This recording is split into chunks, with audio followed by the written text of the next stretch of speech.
Hey everyone, TheGamingChief here. Today I'm going to be doing a video on how to add the banking add-on to your DayZ Standalone Server.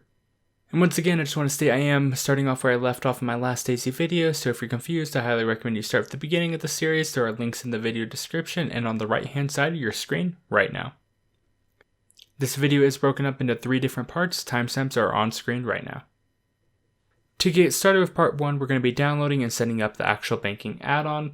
So as you can see here, I am on the workshop page of it right now. And what I'm going to do is I'm going to go ahead and go to the URL, and I'm going to copy the workshop ID, copy that, and then I'm going to go ahead and remote into our server that already has DayZ set up.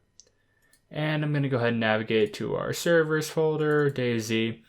And then again, I'm going to be using this modlist.txt file, and this is how I'm just going to go ahead and paste the ID in there, give it a name, so banking, and I'm going to go ahead and save this file. And what this will do is it's going to automatically download it when we start the server. If you're not using the script from previous videos, just download the mod on your client or on your own computer, and then copy over the files over to here, just like any other mod you would, and then copy the key over into the keys folder. So since we're using this automated script and we went ahead and got this all set up in the modlist.txt, I'm going to go ahead and start the server for a moment so we can go ahead and download everything.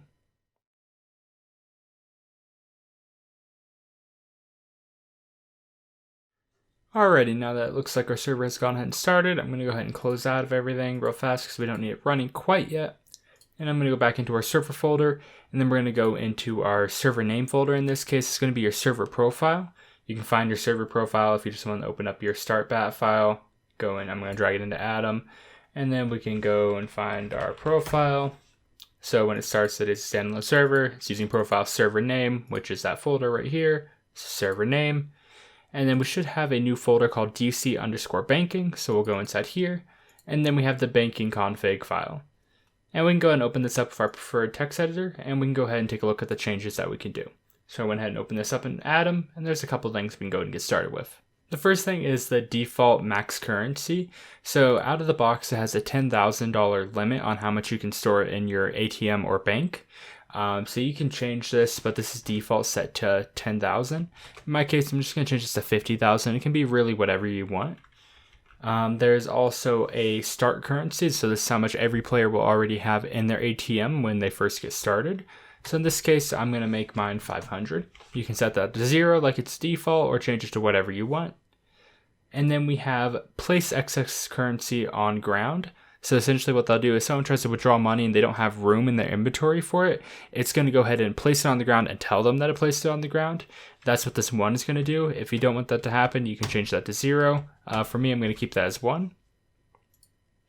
And then we have create logs. This is just going to create logs in your scripts file. That'll essentially let you know when people try to access the bank, when they put money in, when they take money out, stuff like that to keep track. It can be especially helpful for tracking duping and stuff like that. So I'm going to leave that on. If you don't want that, you can change that to a 0, but we'll keep that on for me. And then here's the message display time. So this is currently set to 5 seconds. This will tell you, like, say if someone tries to withdraw money too fast, it'll tell them, hey, you got to slow down or whatever. You can keep this at 5 seconds if you really want to. Doesn't really matter for the most part. And then we have the transaction delay time, which is default set to 1 second. I can recommend keeping this on 1 second. You don't really need to change it. If you make it lower, it makes it easier to dupe. If you make it longer, it can be a bit irritating for people trying to use the ATM. 1 second's usually good. And then we have the banking currency array. You really shouldn't have to touch this unless you have some weird currency mods installed other than the currency that comes with the traders mod.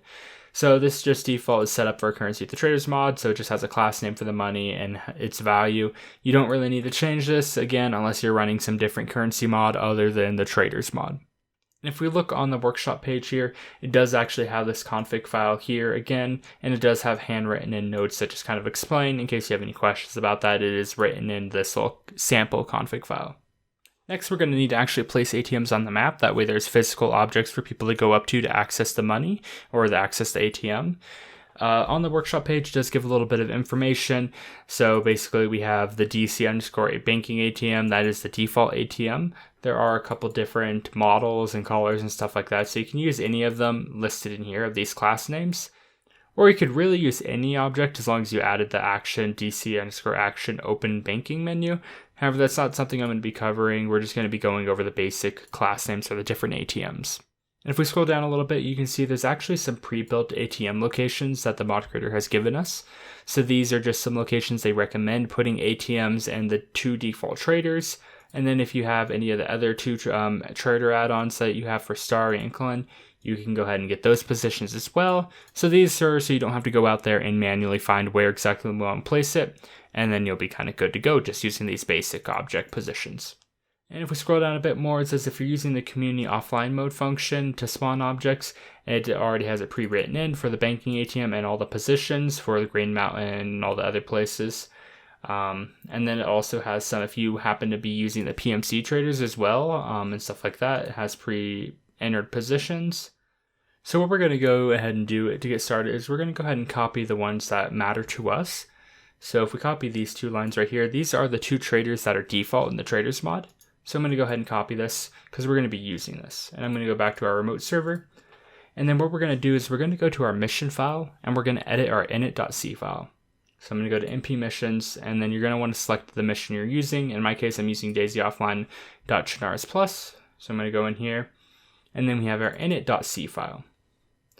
And then if we look in here, you can see that I actually already have some spawn objects because in the last video we covered using DayZ community offline mode to make custom spawn objects and move it around. So that's perfect. I'm going to go ahead and press enter a few times, and I'm going to go ahead and paste in those objects. So I'm just going to go and fix the formatting here real fast. So these are our different ATMs and the locations for those. This uses the spawn object method, which if you are following along in the series and you already have set up like custom objects using DayZ Community Offline mode, you don't need to do anything else. It just spawn object will work. If you're not, you're going to need this helper function right here. I'll leave a link in the video description just in case to a paste bin of this. This is what's used by the DayZ Community Offline mode for whenever you're adding objects, and it's just a little helper function to spawn that. So make sure you have this in your init.c because it's needed to have this method in order to actually spawn these right here. But if you already have been following along, you have your spawn object method set up, you should be good to go. If not, check the video description and add this little block right here at the very top of your init.c file. And then if we want to, we can change this class name a bit. So I'm going to go ahead and go back and look at the other class names. So in this case, I'm going to make one of them blue. Just select one, and I'll make that blue and make that one blue. And then so those 2 ATMs will be blue, and the 2 other ones will be the default ATM. And then that this file is good to go. We're going to go ahead and hit file, and we're going to go ahead and save it. When it comes to editing files in the mission folder, I always recommend creating a backup before you do this, just in case if you mess anything up and it doesn't work or anything like that. Or in case sometimes certain updates from Bohemia Interactive or mod updates will actually break this and reset your file to defaults. So I highly recommend you keep a backup of all changes that you make just in case it gets reset. You'll be able to have this and you'll be able to go back to your backed up file. So now we're going to go ahead and launch our server again, and we're going to go ahead and get in game, and we're going to do some testing to make sure everything's working properly. Alright, it looks like our server is fully started up, so we can go ahead and minimize out of this, and we can go and open up the DayZ Standalone Launcher. It's going to download the latest server list, and then we can go and find our server, and we can go ahead and join it and make sure everything's working properly. Alrighty, it looks like we are in game, so we can go ahead and turn on our admin tools real fast. We'll go ahead and quickly change the weather to day, and then we'll go ahead and teleport ourselves over to the traders and have a look and make sure everything's working properly. So we're going to go over to Green Mountain first, go ahead and check over here. And if we go ahead and run in, it looks like we have one ATM right here. Press F. Cool, looks like that's working. Go and close that. Go over here. Looks like we have our other one. Perfect. That's working as well. And we go and check the other trader as well.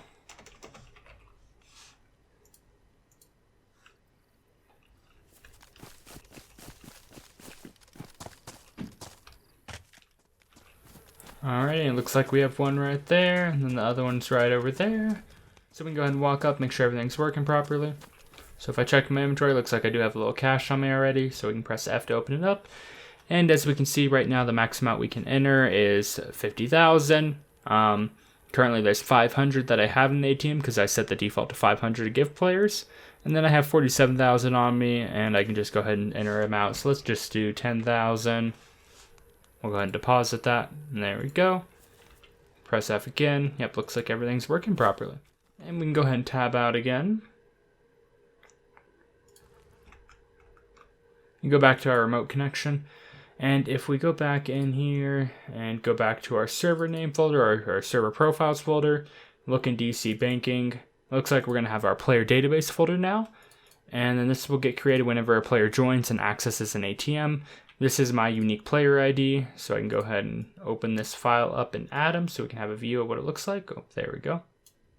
And once we have the file open in Addon, it's just going to go ahead and show us this is my player ID again, just the unique identifier. And then it has the current name used, so that's what I'm currently using in game.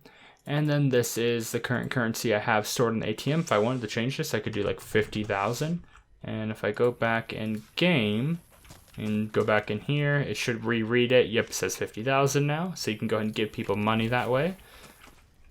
And then if I go back into here, and then there's also this max currency bonus.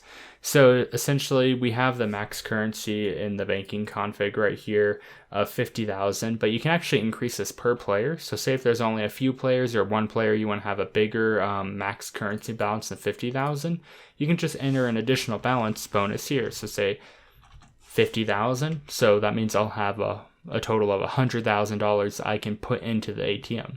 So if we go back in game and have a look here, I can open up. And now I can have up to $100,000. And that's about it. The banking add-on's pretty easy to set up. The hardest part really can be just getting those ATMs placed using the helper function. And if you have any questions about how to place the ATMs or anything like that, I highly recommend you check out the DayZ Community Offline Mode video I did, which is my previous video. There is a link to it in the description, and there'll be a card on the top right hand of the screen right now as well. And really, that's about it. Any important information or corrections will be in the description and in the pinned comment below. There should be some more videos pretty soon, probably a video about the server information panel, the kill feed mod, a few other things, all that, all coming soon. If you guys have any video suggestions or mod setup videos you'd like to see, let me know as well. Other than that, have a great day.